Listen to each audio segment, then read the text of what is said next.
Okay, so nakapalinis na namin tong bahay nung 2 days ago. Hindi na natin yung itsura niya. Pero, ang dami na namang dahon. So, ayan, ganun talaga. Kasi ang kapitbahay natin ay maraming puno. Nagdala lang kami ng maliliit na fan ulit. And map. Ayan. So, ganito yung itsura na ng labas niya. Ayan, kukunin ng dating tumira dito. And ayan, ito na siya. Ito na, wala na rin yung mga tambak dito. Ito na lang. Mga tiles yan. Kailangang ipatapon talaga kasi hindi siya kukunin ng truck ng basura unless magbabayad ka para itapon siya. So, ayan na siya. Malinis na siya. Ito dala namin na nakaraan. Hindi na namin inuwi. So, nagdala lang kami ng 2 camping chair saka yung foldable na table. Yung ilaw is ganyan ang itsura niya. Medyo madilim. Kailangan natin papalitan. Yung floor, malinis na. Yan. Ito, malinis na rin. Ito, bumili kami ng ilaw nung nakaraan kasi walang ilaw dito. And, meron man, sobrang ano niya, labo. So, ayan siya. Mabilisan lang to, no? Kasi, na-tour ko naman na to noon. Pero madumi. Pero ito ngayon malinis na siya. Ano na itsura niya. Saan ba yung ilaw nito? Wait lang. Ilaw please. Ay, walang ilaw. Ayan. Ito, nalinis na rin tong part na to. Medyo kinakapa ko pa yung mga switches ng ilaw. Ayan. Ito, kailangan talagang palitan. And yung sink, gusto kong papalitan din. Baka pati yung counter na din. And papaalis ko to para magkasya yung ref namin. So, ayan. Yung CR, malinis na din siya pero kailangan talagang palitan yung kanyang fixtures. Todo na yan. Todong linis na nila yan. Ayan, so akyat tayo sa taas. Ayan, nagdala sila ng mga konting anik-anik dyan. Airbed yung dinala nila. Sa ibang pillow. Dito, akyat tayo. Ayan, may ilaw din dyan. Ayan, malinis na siya.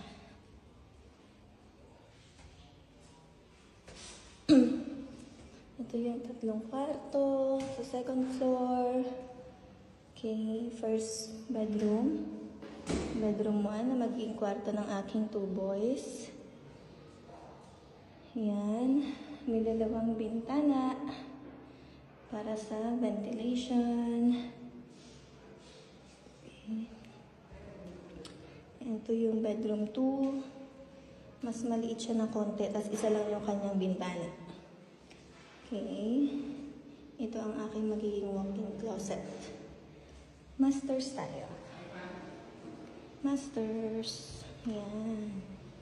Gusto ko yung size ng kwarto nila, hindi sobrang lalaki. Sakto lang.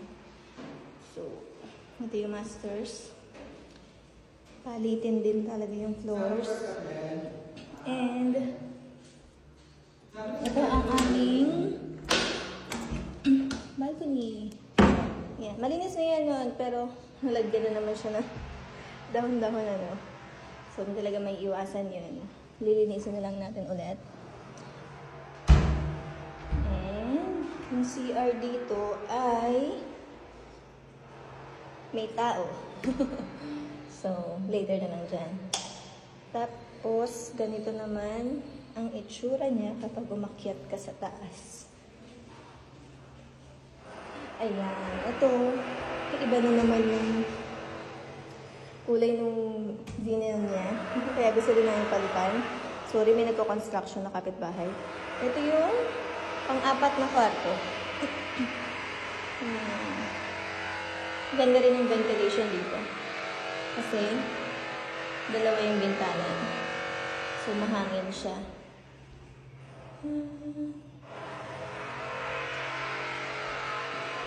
Ito ang magiging game room / family room ng attic.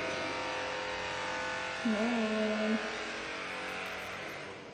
So, ayun yung kwarto. Tapos, merong isang malaking space dito. And may CR din. Ito yung CR sa 3rd floor. So, lahat ng floor ay may CR.